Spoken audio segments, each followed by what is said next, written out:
Muy bien, empezamos hoy con una serie, después de haber terminado la serie de Amar a Dios, nuestro primer parte del proceso ministerial. Vamos a entrar en una serie este mes de diciembre, lógicamente, enfocados en ¿quién? En la persona de Jesús, ¿bien? Y vamos a hablar de Jesús desde su nacimiento hasta su regreso. La otra semana el pastor Chino va a estar predicando el Jesús de Israel, después de su viaje a Israel por 2 semanas. Yo le dije, tenés que predicar viniendo de Israel, el Dios de Israel. Así que se fue. Chino, como es sensible, ¿verdad? Con lágrimas y todo. Así que el próximo domingo estará el pastor Chino predicando.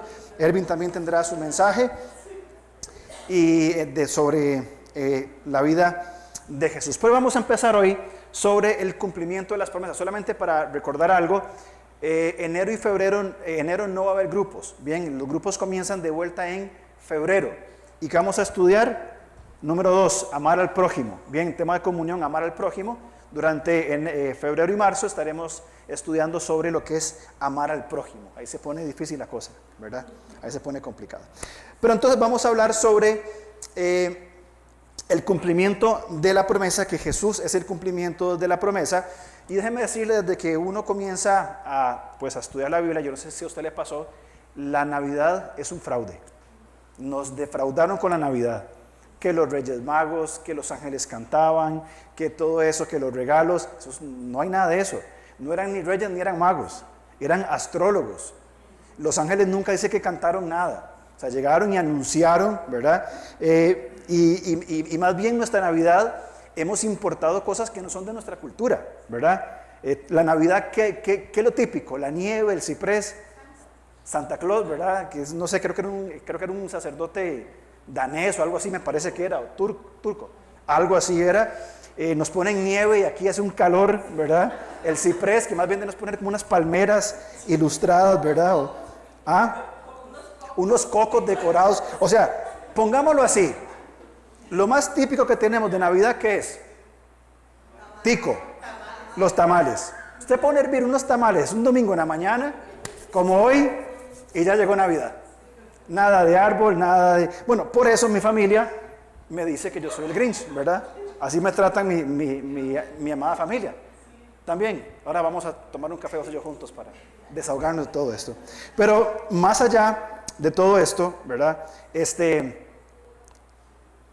Celebramos Navidad y evidentemente queremos nosotros entender qué es la Navidad. A ver, si lo hablamos en la buena teoría, muchos van a decir que es un tiempo de amor y paz, y algunos van a decir si recordamos el nacimiento de Jesús, y agregan cosas, pero a mi parecer, bien, siento que el nacimiento de Jesús es otra parte más de la Navidad. O sea que vamos a hacer tamales, hacer galletas de Navidad, ver películas de Navidad, poner el árbol y Jesús nació. Esa es la percepción, sin hablar, que no me quiero meter en problemas con nadie, sin hablar del consumismo y el materialismo de estos tiempos. ¿Han ido ustedes a un centro comercial en estos días? Yo ayer subí a Cerrí para comprar los tamales y volví con un shock de ansiedad del tráfico, de la gente con bolsas, con cajas. Era desesperante eso, ¿verdad? Y ni si le ocurre ir a Multiplaza a almorzar ahora. O sea, si usted quiere meterse en un tumulto de gente, vaya. Materialismo, no hay campo en los parqueos, en serio. Ahora, mi asunto, mi tema es, ¿será que nosotros como iglesia hemos caído también en esto?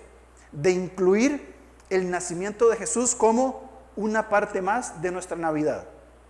¿Será que junto con el materialismo, el consumismo, tradiciones importadas, los tamales y las películas, hicimos un campito ahí para poner el nacimiento de Jesús y lo que implica el nacimiento de Jesús?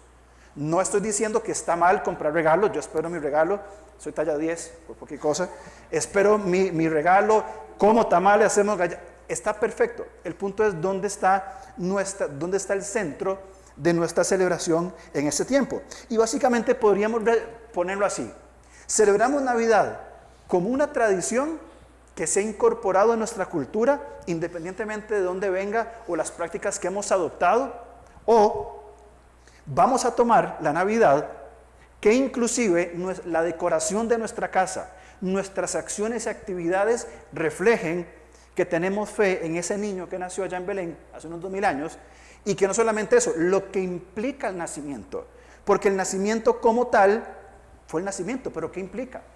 ¿Por qué Jesús tuvo que nacer? ¿Por qué tuvo que nacer ahí? ¿Comenzó Jesús a existir en ese momento o ya era existente eternamente?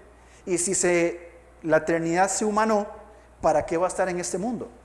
¿Y a dónde caminamos en función de la resurrección? Entonces, surgen preguntas y preguntas que son importantes. Ahora, vamos a ver el primer versículo de Navidad. Bien, no busquen en el Nuevo Testamento, no busquen en Lucas 2.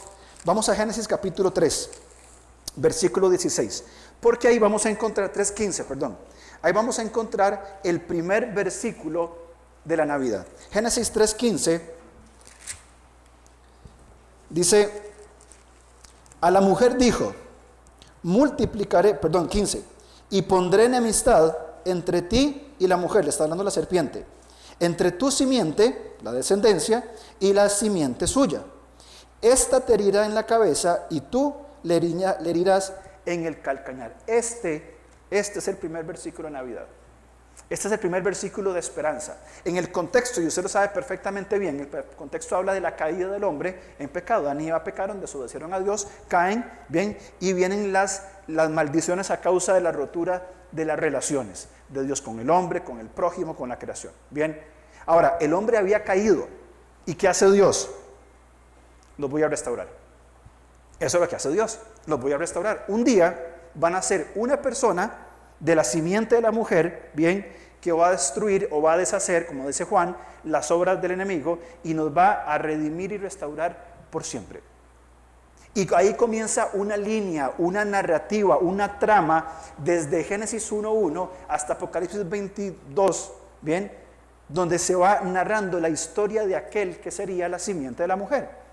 Y que por esta persona que es la simiente de la mujer nos congregamos, por esta persona que es la simiente de la mujer que se encarnó, celebraremos en unos minutos la cena del Señor, bien, es decir, el Mesías. Ahora, dentro de las cosas que se habla en Navidad, bien, hay una palabra que es clave y que inclusive los no creyentes la usan.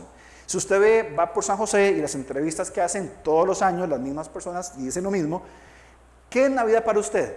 Un tiempo de familia. Y muchos van a decir un tiempo de compra, de celebrar. Y algunos van a decir un tiempo de paz. Bien. Y se canta el himno, ¿verdad? No lo voy a cantar, no se preocupen. Noche de paz y todo lo que dice. Isaías capítulo 9 habla de un príncipe de paz. Ahora, la paz es un concepto muy interesante porque paz puede significar ausencia de guerra. Es decir, puede significar ausencia de conflicto. Pero también la paz apunta a un estado de plenitud, algo completo. Y muy interesante, tanto en el Antiguo como en el Nuevo Testamento, paz significa restauración. Inclusive se usa la palabra paz en el Antiguo y Nuevo Testamento para hablar de una pared completa. Se habla de un altar de piedra, un altar de shalom, se usa en Josué 8:31. Es un muro completo, sin que le falte cosa alguna. Ya está completo, ya está listo. Y la paz, bien, la paz tiene que ver con vidas complejas, vidas que han sido golpeadas. Y si nuestra vida fuera como un muro quebrantado, la paz es todo lo que viene a rellenar ese muro y a decir, está íntegro, está restaurado. Vivimos tiempos complicados. Erwin lo decía ahora cuando oraba, a pesar del estado de la creación, vivimos tiempos complicados.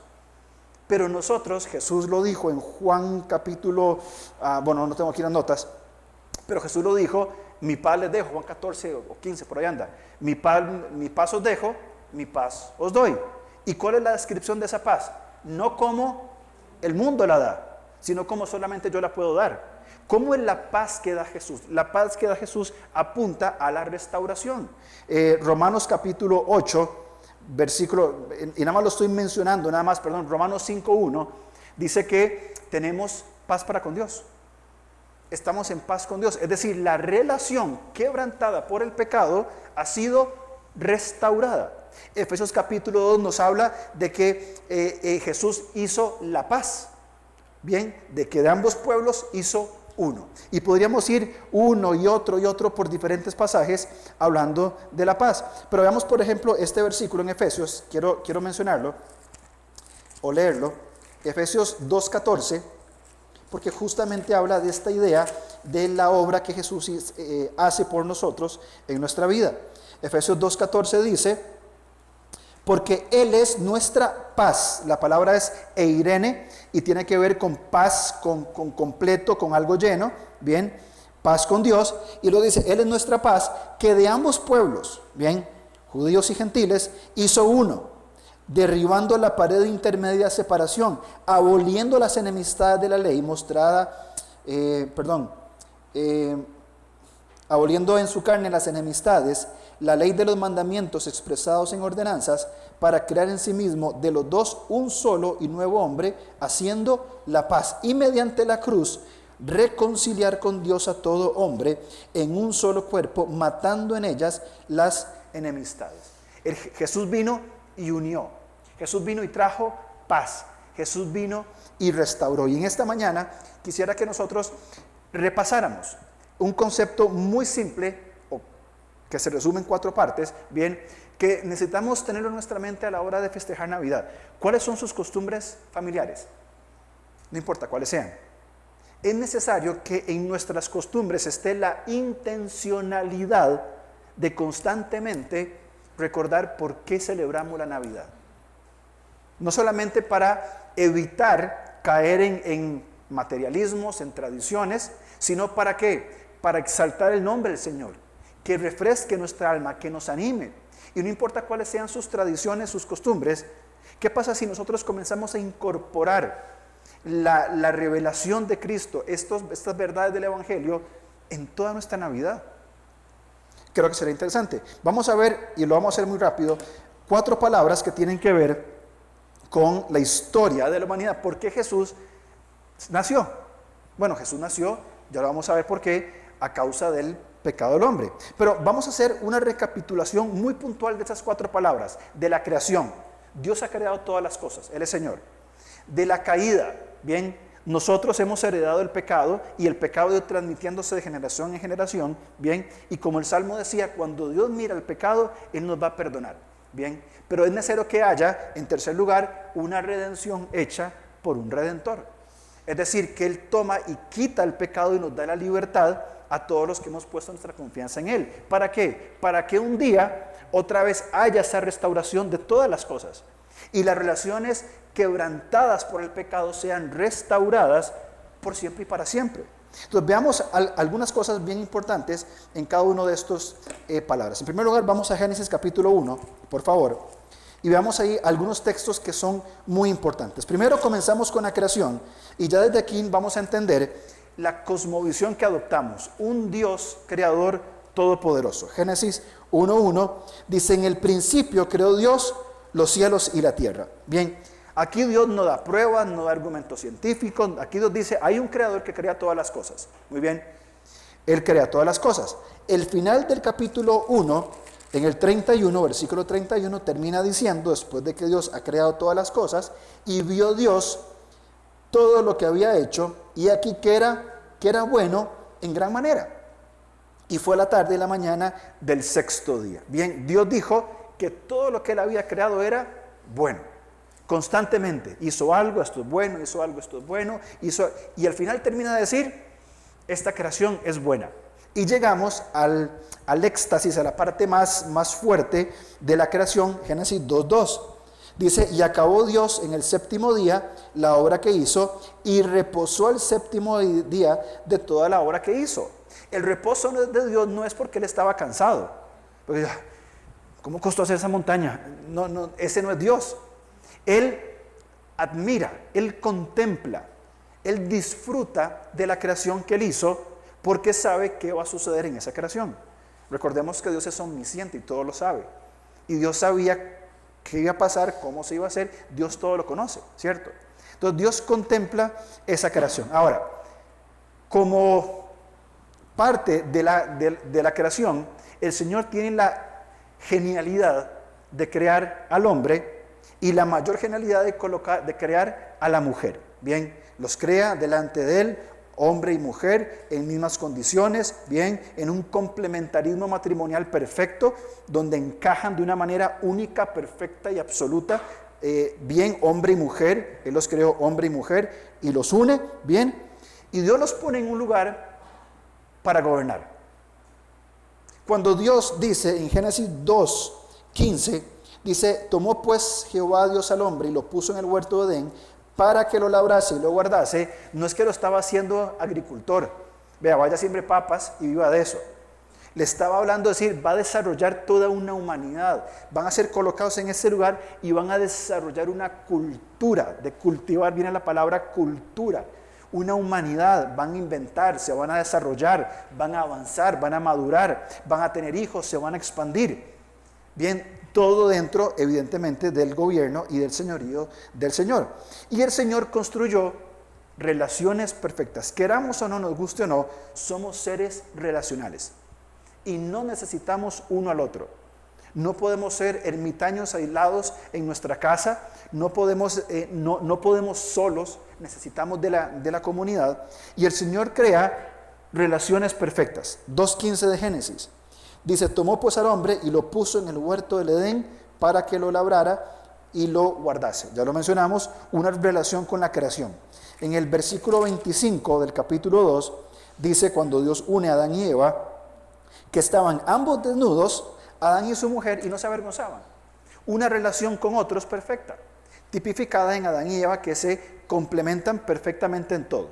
Pero también una relación con Dios. Génesis 2:17. Dice el versículo, leamos desde el 16, y mandó Jehová Dios al hombre diciendo, de todo árbol del huerto podrás comer, mas del árbol de la ciencia del bien y el mal no comerás, porque el día de que él comieres, ciertamente morirás. Dios les dice, vamos a tener una relación, yo soy Dios Señor, yo te he creado y te he puesto en este lugar. Estas son las reglas del juego, estos son los límites que yo he establecido por tu propio bien. Bien, te coloco aquí y vas a desarrollarte dentro de mi señorío. ¿Todo bien? Esta es la creación, esto es lo que Dios hace. Dios sabía que iba a pasar, evidentemente es claro. Bien, Dios crea todas las cosas. Podemos decir entonces, como está el principio ahí, que es importante mencionarlo, Dios ha creado todo lo que existe, visible o invisible. Génesis 1:31 y Colosenses 1:16 dice que en Jesús todas las cosas fueron, ¿se acuerdan? Hechas. Y todas las cosas, dice Colosenses, en Él subsisten. Es decir, Dios crea y sostiene. Dios no crea y abandona. Dios crea y sostiene todo lo que está sucediendo en nuestro mundo. Ese es el primer panorama que tenemos en cuanto al nacimiento de Jesús. Bien, la creación. Segundo lugar, hablemos de un tema lamentable, como lo es la caída. Bien, Génesis 2, Romanos 3 y Romanos 6 nos dan una verdad absoluta. La paga del pecado es muerte. Es claro. Muerte significa, me voy a caer con esto aquí un día. Muerte significa separación. Bien, cuando un cuerpo muere, su alma es separada de su cuerpo, el cuerpo fallece. Muy bien, cuando una persona muere sin Cristo, es separada de Dios por la eternidad. Bien, la paga del pecado es muerte. Ahora, fíjense que comenzamos a entender por qué Jesús va a nacer. El pecado entra en la humanidad. Bien, la caída daña seriamente toda la creación y va a dañar, ¿se acuerdan de las relaciones que hablamos anteriormente? Estas van a ser dañadas a causa del pecado. Ahora, ¿cómo entra el pecado? Fíjense cómo actuó Satanás. Génesis 3, versículos 1, 4 y 5. Dice el 1. Primero Satanás distorsiona la palabra de Dios. Fíjense. Pero la serpiente era astuta, más que todos los animales del campo que Jehová Dios había hecho, la cual dijo a la mujer, aquí viene la distorsión de la palabra, con que Dios os ha dicho, no comáis de todo árbol del huerto. Esto no fue lo que Dios dijo. Dios dijo totalmente otra cosa. Él dijo, ¿qué dijo él? Pueden comer de todos, pero de este no. Satanás viene y distorsiona el mensaje. ¿Es cierto que no pueden comer de todos los árboles? Hay una gran diferencia entre una expresión y la otra. En el versículo 4, Satanás cuestiona a Dios delante de Eva. Eva le dice que van a morir. Satanás lo cuestiona, entonces la serpiente dijo a la mujer, no moriréis, sino que sabe Dios que solo el 4. Entonces la serpiente dijo a la mujer, no moriréis. Dios te está mintiendo. Ustedes no van a morir. Bien, Satanás cuestiona a Dios con la serpiente, e inclusive, con la mentira, e inclusive cuestionan las motivaciones de Dios en el versículo 5. Sino que sabe Dios que el día en que comáis de él, serán abiertos vuestros ojos y seréis como Dios, sabiendo el bien y el mal. O sea, Satanás le dice en pocas palabras, Dios no quiere que coman de este árbol porque el día en que coman ustedes van a ser igual a él. O sea, que Dios se está escondiendo, les está mintiendo, que no coman de esto, primero porque no van a morir. Y segundo, que si ustedes comen de esto, entonces Dios sabe que Dios va a ser igual, que ustedes van a ser igual a Dios, Dios va a tener competencia. Que era lo que Satanás siempre quiso, ocupar el lugar de Dios. Versículo 6, se da la caída. La mujer vio, la mujer codició, la mujer tomó, le dio al hombre, el hombre vio, codició y tomó, y viene la caída. Entonces ahora, en ese momento es cuando todas las relaciones perfectas se rompen entre el pecado. Y aunque Adán y Eva no murieron físicamente en ese lugar, sí murieron espiritualmente, por supuesto que sí. Van a morir unos, al menos en el registro bíblico dice que fueron 900 y resto de años, 30, gracias, 930 años, pero murieron. Sin embargo, el momento en que desobedecieron al Señor, ellos murieron espiritualmente y las relaciones fueron rotas. Fíjense por favor conmigo, Génesis 3:17. Dice, y al hombre dijo, por cuanto obedeciste la voz de tu mujer y comiste del árbol que te mandé, diciendo, no comerás de él, maldita será la tierra por causa, con dolor comerás de ellas todos los días de tu vida. La tierra estaba llamada a ser próspera y abundante. Bien, hay una rotura entre el hombre y la creación.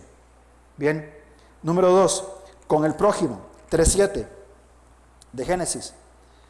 Dice, entonces fueron abiertos los ojos de ambos y conocieron que estaban desnudos. Ahora hay una separación, un distanciamiento entre Adán y Eva. Antes estaban desnudos en la voluntad de Dios y todo estaba bien. No había límites. Bien, ahora ellos mismos se ponen límites y pretenden con sus propios medios cubrir su desnudez. Hay conflicto y comienza el conflicto con los hombres. Y hablemos de Dios, 3:23. Dice, y lo sacó Jehová del huerto de Edén para que labrase la tierra de que fue tomado. Son separados, salen. Y van a comenzar a vivir una vida realmente complicada, una vida complicadísima, fuera de lo que el Señor quería.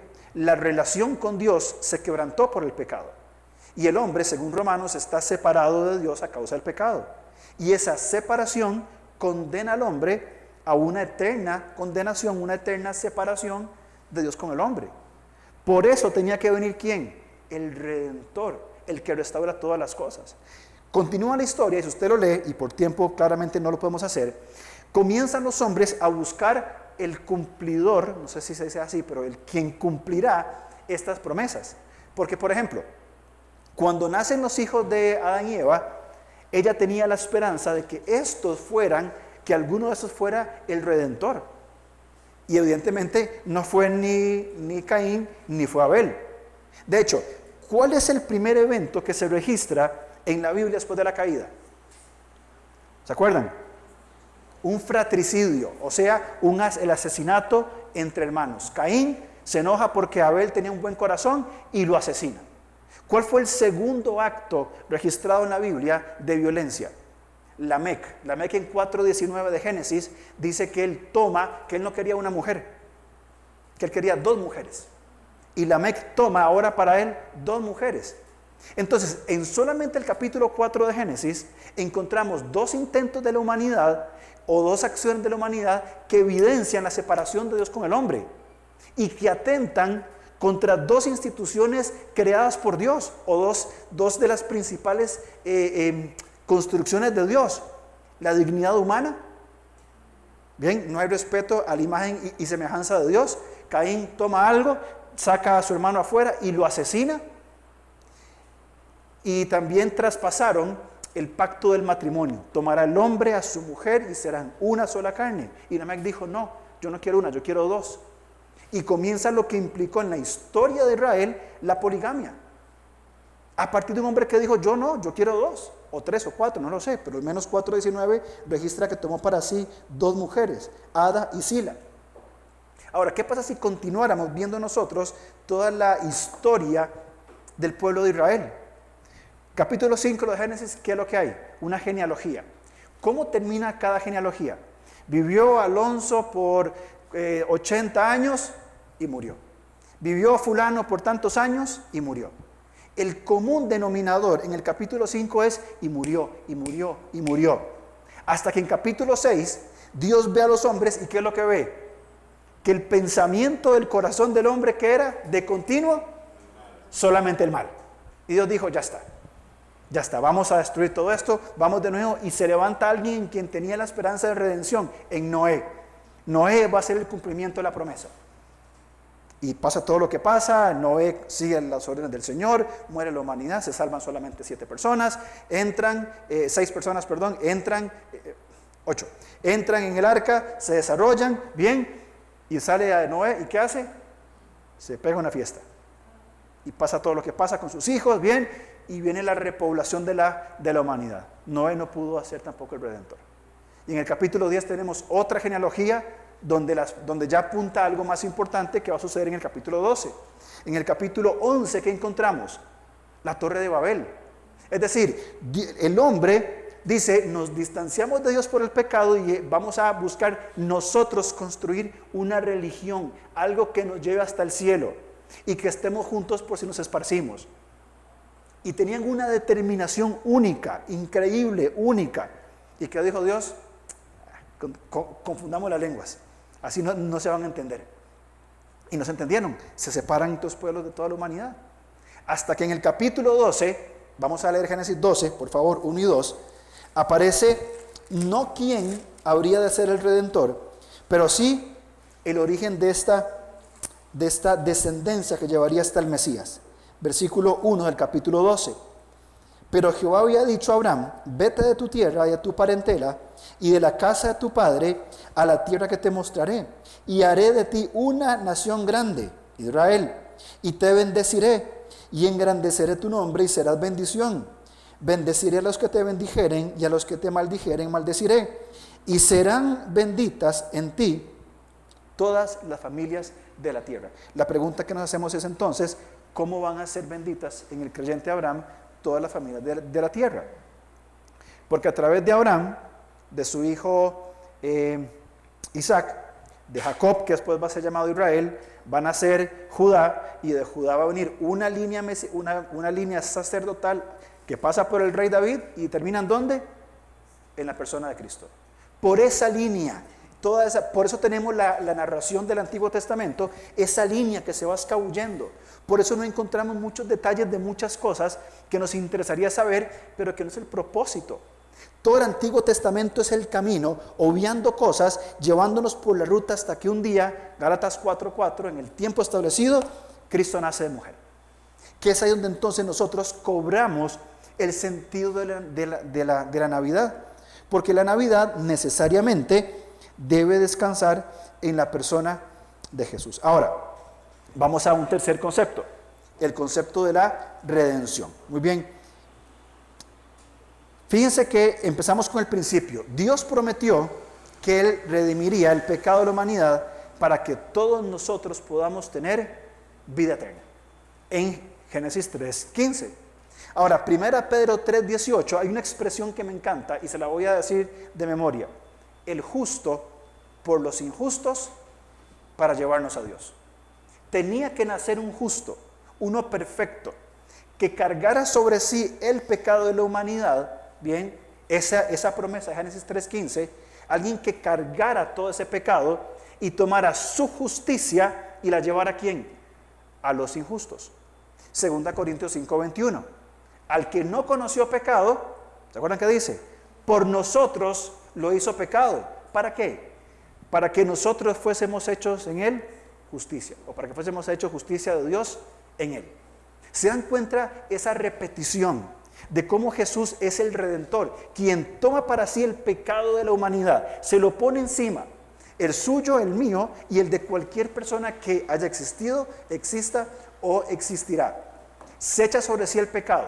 ¿Para qué? Para que Él, tomando el pecado, tome su justicia y nos la entregue y nos la dé. Por eso, recibiendo la justicia de Dios, somos justificados, es decir, declarados justos, aún siendo culpables. ¿De dónde nace esto? Nace de Génesis 3:15. con la promesa de la simiente de la mujer. Pero ahora, en concreto, ¿qué tiene que ver todo este enredo que estamos haciendo con la Navidad? Veamos por favor Gálatas 4:4. Ya lo he dicho, pero vamos a leerlo. Pablo nos recuerda que Jesús nace en un momento específico. Dice entonces, vamos a leer 3 y 4. Así también nosotros, cuando éramos niños, estábamos en esclavitud bajo los rudimientos del mundo. Pero cuando vino el cumplimiento del tiempo, cuando llegó el momento específico en la historia de la humanidad, en el reino específico, en el lugar geográfico definido, con las personas que el Señor puso en ese momento perfectamente establecido, Dios envió a su Hijo, nacido de mujer y nacido bajo la ley. ¿Para qué? ¿Para qué? Lea el versículo 5. ¿Para qué? Para que redimiese a los que estaban bajo la ley, a fin de que recibiésemos la adopción de hijos. Y ahí continúa hablando sobre nuestra posición delante de Dios, de ser un heredero, de ser su hijo, etc. Él envió a su Hijo. Ahora, yo sé que ustedes lo saben, pero lo recalcamos. Jesús no comenzó a existir el día en que nació en ese comedero de animales, en ese pesebre. Ahí Jesús no comenzó a existir. ¿Cuándo comenzó Jesús a existir? Él siempre ha existido. Juan 1:1, lean Juan 1:1 hasta el 4. Juan nos recuerda de que en el principio era el verbo, y el verbo era con Dios, y él siempre ha estado, eterno, soberano, creador. Siempre ha existido porque Jesús es Dios. Él no comenzó a vivir en ese pesebre, sino que desde siempre ha existido. Gracias. Sino que siempre ha existido y siempre existirá, porque Él es Dios eterno. Muy bien. Entonces, en el tiempo establecido, Cristo nace mujer. Lucas, por favor, capítulo 1. Ahora ya entramos en versículos un poquito más de Navidad, o que acostumbramos a usar para la Navidad. Bien, porque Lucas nos va a hablar sobre el nacimiento, no solamente de Jesús, sino también de otro personaje muy importante. Lucas 1:68, son palabras de Zacarías, padre de Juan el Bautista. Y del versículo 68 comienza a hablar sobre Juan el Bautista hasta el 70 desde el 68 hasta el 75 va a hablar de Jesús. Bendito el Señor Dios de Israel, que ha visitado y redimido a su pueblo y nos levantó un poderoso Salvador. ¿De dónde viene el Salvador? De Génesis 3:15, por el pecado del hombre. En la casa de David su siervo, la descendencia a través de Abraham, como habló por boca sus santos profetas que fueron desde el principio, salvación de nuestros enemigos y de la mano de todos los que nos aborrecieron, para hacer misericordia con nuestros padres y acordarse su santo pacto, del juramento que hizo Abraham, que lo acabamos de leer en Génesis capítulo 12, y también lo vuelve a decir en Génesis 15 y Génesis 17, bien, que nos había de conceder, que librados de nuestros enemigos, sin temor les serviríamos, en santidad y en justicia delante de Él todos nuestros días.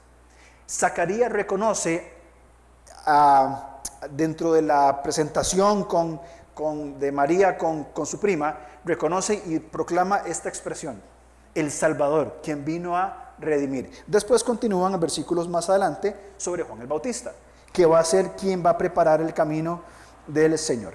Ahora, este es el cumplimiento de la promesa. Vamos a Lucas más adelante, capítulo 2, versículos 7 al 14. Porque aquí Zacarías está profetizando o hablando sobre el Mesías. Pero en el capítulo 2 de Lucas, dice en el versículo, desde el 1 hasta el 6, hace un contexto donde estaban, qué estaba pasando. Fíjense en el versículo 8, Lucas 2:8. Había pastores en la misma región que velaban y guardaban las vigilias de la noche sobre su rebaño. Y aquí se les presentó un ángel del Señor, y la gloria del Señor los rodeó de resplandor, y tuvieron gran temor. Pero el ángel les dijo: no temáis, porque aquí os doy nuevas de gran gozo, que serán para todo el pueblo, que os ha nacido hoy en la ciudad de David, en Belén, un Salvador, que es Cristo el Señor. Esto servirá de señal. Hallaréis al niño envuelto en pañales y acostado en un pesebre, y Y repentinamente apareció con el ángel una multitud de huestes celestiales que alababan a Dios y decían: gloria a Dios en las alturas, y en la tierra paz. En la tierra restauración.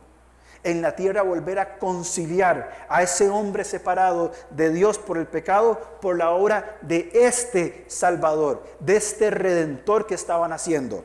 Gloria a Dios en las alturas por lo que ha hecho, pero en la tierra restauración. Porque ahora volvemos a estar, no por nuestras obras, sino por la obra de Jesús, podemos estar de nuevo en una relación hecha nueva con el Señor por la vida nueva y abundante que tenemos en Él. Y en la tierra, paz, buena voluntad para con los hombres, que por cierto es nuestro llamado. Terminamos y nos preparamos para ir tomando la cena del Señor en unos 5 minutos, pero terminamos con otra palabra maravillosa: restauración. La restauración. Juan 19:30 dice que cuando Jesús tomó el vinagre dijo: consumado es. Es decir, está completo. La deuda ha sido pagada por completo, ha sido saldada, ya está hecha la redención de la humanidad de manera perfecta. Y habiendo dicho esto, dice el versículo siguiente, entregó el Espíritu. La redención fue hecha, Cristo pagó por nosotros. Bien, Apocalipsis 21 dice el Señor, vamos a leerlo porque es un pasaje muy interesante. Apocalipsis 21:5 va a decir Juan algo muy similar a lo que dijo Juan en su evangelio. En el versículo 5 del capítulo 21 de Apocalipsis dice: y el que estaba sentado en el trono dijo: he aquí, yo hago todas las cosas nuevas. Vamos a restaurar todas las cosas. Y me dijo: escribe, porque estas palabras son fieles y verdaderas. Y me dijo: hecho está. Como en Juan 19:30, consumado es. Y en la tierra, paz, restauración. Yo soy el alfa y el omega, principio y el fin. Al que tuviera sed, yo le daré gratuitamente de la fuente del agua de vida. El que venciere heredará todas las cosas. Y fíjense cómo termina: y yo seré su Dios y él será mi hijo. ¿No es esta misma la idea que tenía Dios con Adán y Eva al principio? Cuando los colocó en un huerto perfecto, un lugar perfecto, para que se desarrollaran, pero por el pecado cayeron, hasta que Dios dijo: va a venir un hombre que restaurará todas las cosas. Y en el tiempo establecido, Cristo nace de mujer. ¿Cómo nosotros entonces podemos incorporar el nacimiento de Cristo en nuestra Navidad? Evidentemente que centralizando su nacimiento, no el evento en sí, sino la razón, el cumplimiento de la promesa de Génesis, el rastro de todo el Antiguo Testamento hasta que Él nace, su ministerio, su muerte, su sepultura, su resurrección, su ascensión y su próxima venida para estar por siempre, porque ya está hecho, consumado es, hecho está. He aquí yo hago todas las cosas nuevas. Y hoy, tomando los elementos, mientras usted mastica el pan y bebe de la copa, necesitamos recordar esto: Jesús nace como el cumplimiento de la promesa y que Él va a venir para que estemos para siempre con Él. ¿Cómo es posible que nosotros entonces, y me pongo yo de primero en la lista, celebremos nuestra Navidad con tradiciones tan superficiales, tan vanas, tan no nuestras? En lugar de incorporar en el centro de nuestra adoración el nacimiento, muerte y resurrección de Jesús y su venida, junto con todas estas cosas. No vaya a la casa a quitar el árbol y compre los regalos, no hay ningún problema. Centralicemos el nacimiento de Jesús. ¿Cómo lo hacemos? Fíjense por favor conmigo, y los que leen Buenos Días, lo escribimos el día 3, ayer, creo que fue ayer, Lucas 3:10, y vamos a terminar en esta mañana y después tomaremos la cena del Señor. Lucas 3:10, Juan está hablando con un grupo muy selecto, que él les tenía un sobrenombre muy, muy bonito, les decía generación de víboras. Y en esto que Juan está hablando, bien, en Lucas 3:10, está hablando, versículo 4, como está escrito en el libro de las palabras del profeta Isaías, que dice: voz que clama en el desierto, preparad el camino del Señor, enderezad las sendas. Todo valle se rellenará, y se bajará todo monte y collado, y los caminos torcidos serán enderezados. Cuando nosotros leemos este pasaje, tanto en Isaías 40 como en Lucas aquí, tendemos a enfocarnos solamente en la primera parte. Voz que clama en el desierto. Ah, sí, Juan el Bautista cumpliendo el ministerio de Elías, que prepara el camino y todo esto. Y nos olvidamos la última parte, en el versículo 6. Y verá toda carne la salvación de Dios. Nos concentramos en lo que está alrededor. Juan viene y prepara el camino. Ah, sí, Juan vino y preparó el camino. ¿Y qué? Si el camino es preparado, pero ese hombre que trae la salvación a toda la humanidad no camina por ese camino, ¿de qué sirve esa ruta? De absolutamente nada. Por más que Juan proclamara y Jesús no caminara por ese camino, no trajera salvación a todo hombre, de nada sirve. De nada sirve que nosotros estemos juntos en familia, pongamos un arbolito, nos demos regalos, si Jesús no camina por esa misma ruta en la cual Él es el principal invitado y lo más importante en nuestra Navidad. De nada nos sirve decorar muy bonito o hacer las decoraciones que Abby está haciendo en nuestra casa. De nada sirve si Jesús no es el centro de esta celebración. Y fíjense cómo sigue Lucas 3:6. Verá toda carne la salvación de Dios. Y decía a las multitudes que salían para ser bautizadas por él: oh generación de víboras, ¿quién os enseñó a huir de la ira venidera? Haced frutos dignos de arrepentimiento, y no comencéis a decir dentro de vosotros mismos: tenemos a Abraham como nuestro padre. Y ahí continúa hablando Lucas sobre que él puede levantar hijos de hasta las piedras. Entonces unos preguntaban con honestidad en el versículo 10, bueno, ¿y cómo entonces hacemos esto? Estos versículos son maravillosos. 3:10. Y la gente le preguntaba diciendo: entonces, ¿qué haremos? Y respondiendo les dijo: el que tiene 2 túnicas, dé al que no tiene. ¿No sería esto una buena celebración de Navidad? El que tiene 2 túnicas, dele una al que no tiene. ¿Cómo compartimos nosotros lo poquito que tenemos? Y el que tiene que comer, haga lo mismo. ¿Qué tal si nosotros nos proponemos esta Navidad, de lo mucho o poco que tengamos, compartir qué comer con alguien que tal vez no tenga? 12. Vinieron también unos publicanos para ser bautizados, unos cobradores de impuestos, y les dijeron: maestro, ¿qué haremos? Y les dijo: no exijáis más de lo que os está ordenado. Bien, o sea, hagan lo que es justo, trabajen con justicia, sean un testimonio de ejemplo en su trabajo. Versículo 14. Y le preguntaron unos soldados diciendo: ¿y nosotros qué haremos? Y les dijo: no hagáis extorsión a nadie, ni calumnias, y contentaos con vuestro salario. Tenga contentamiento con lo que tiene. ¿Qué pasa si incorporamos nosotros dentro de nuestra Navidad, dentro de nuestras celebraciones, las prácticas que Juan está estimulando a hacer aquí? Esas prácticas diferentes de la Navidad, que en lugar de llenarnos, y está bien tener regalos, es maravilloso, y tener una buena comida es maravilloso, pero ¿qué hay detrás de todo esto? ¿Cuál es la motivación? ¿Cómo muestro el amor a Dios y el amor al prójimo en ese tiempo de Navidad? Y no estoy hablando de tener riquezas, ni quedarme yo con nada, no hablo de eso. Hablo de la generosidad de compartir el espíritu del nacimiento de Jesús, que fue una entrega completa por nosotros y nos dio la salvación completa en este mundo, en esta vida. ¿Y cómo respondemos en el tiempo en que celebramos la Navidad? ¿En conductas superficiales? ¿En costumbres importadas que no son nuestras? ¿En materialismo? ¿O centralizamos el nacimiento del Mesías, cumplimiento de la promesa, quien vendrá por nosotros, y en esta libertad que tenemos de festejar, pensamos en ir un poquito más allá y adorar al Señor y amar al prójimo? Creo que deberíamos proponernos, animarnos, exhortarnos unos a otros a que tengamos ese espíritu que tuvo Dios, de entrega, de dar, recordando e imitando lo que Él hizo por nosotros en la cruz del Calvario.